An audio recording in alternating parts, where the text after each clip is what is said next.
बताती है कि दक्षिण दिशा में 28 प्रकार के नरक हैं। ताम्रस, अंध्र ताम्रस, रौरव, कुंभीपाक आदि आदि, ये सब नरक हैं। जो व्यक्ति कार्य करता है उसके लिए उसी प्रकार के नरक में जाना पड़ता है।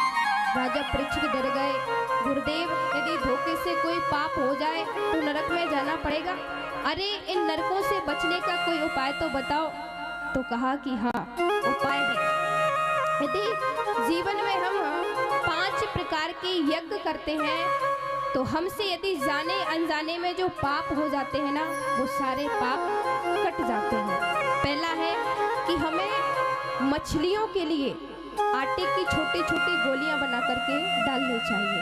दूसरा है चींटियों के लिए शक्कर डालें या फिर आटा डाल देना चाहिए। तीसरा, द्वार पर यदि कोई आचक आ जाए तो उसे कभी खाली हाथ नहीं लौटाना चाहिए। चौथा है कि गैया मैया को हमेशा पहली रोटी देना चाहिए। अच्छा, आप सब लोग इतने सारे विराजमान हैं, आप लोगों में से कौन कौन गैया मैया को रोटी देता है? वाह, सब देते हैं। जोरदार तालियां बजाओ सभी के लिए।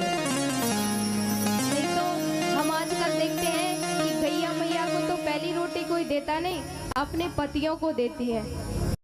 जैसे गैया मैया शांत रहती से पति भी शांत रहते। तो तारीफ है कि सब लोग गैया मैया को पहली रोटी देते, देना भी चाहिए। पहली रोटी गैया मैया के लिए और अंत की रोटी कुत्ते के लिए। और 5वां यज्ञ बताया है कि अतिथि का हमेशा सत्कार करना चाहिए। जो हमारे घर आता है उसे भगवान की तरह मानना चाहिए। पर क्या करें, आजकल अतिथि रहे ही नहीं। अतिथि का अर्थ क्या होता है कि जिसके आने की तिथि वो कौन है? अतिथि। पर आजकल अतिथि कोई नहीं है। आजकल तो मेहमान आते हैं, पहले ही फोन लगा के कह देते हेलो 1 घंटे में आएंगे, खीर पूरी तैयार मिलना चाहिए। अब बताओ वो काय की आती है? वो अतिथि नहीं होते, वो मेहमान होते हैं। अतिथि वो होता है जो अचानक आए, अचानक आकर के हमारे सामने उपस्थित हो जाए, वो है अतिथि। और इसीलिए पहले के जमाने में द्वार पर लिखा जाता था शुभ लाभ, स्वागतम, सुस्वागतम। पर महाराज आजकल देखें तो आजकल सुस्वागतम, शुभ लाभ, राम राम, राधे राधे तो कोई नहीं लिखता। आजकल द्वार पर लिखा रहता है कुत्ते से सावधान। एक बार की बात बताऊं, संत जी थे तो वो चेला के साथ कहीं जाते हैं तो कोई बड़े व्यक्ति होंगे, उनके घर में कुत्ता होगा खतरनाक वाला।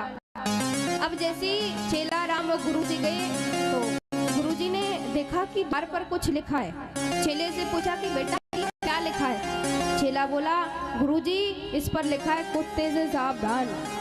अब गुरुजी का वहीं से दिमाग घूम गया, नाना भैया इस घर के अंदर कभी जीवन में नहीं जाएंगे। क्यों? क्योंकि इस घर के अंदर यदि इंसान रहते होते तो कुत्ते से सावधान नहीं लिखते।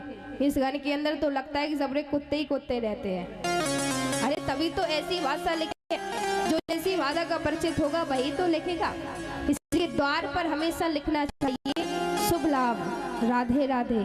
कुत्ते से सावधान करो, पर हर किसी के लिए नहीं, संतों के लिए नहीं। और जो व्यक्ति जीवन में ये 5 प्रकार के यज्ञ करता है ना, यदि जाने में अनजाने में जो भी पाप हो जाते हैं तो सारे पाप हमारे नष्ट हो जाते हैं। इस प्रकार से नरकों के बारे में बताया।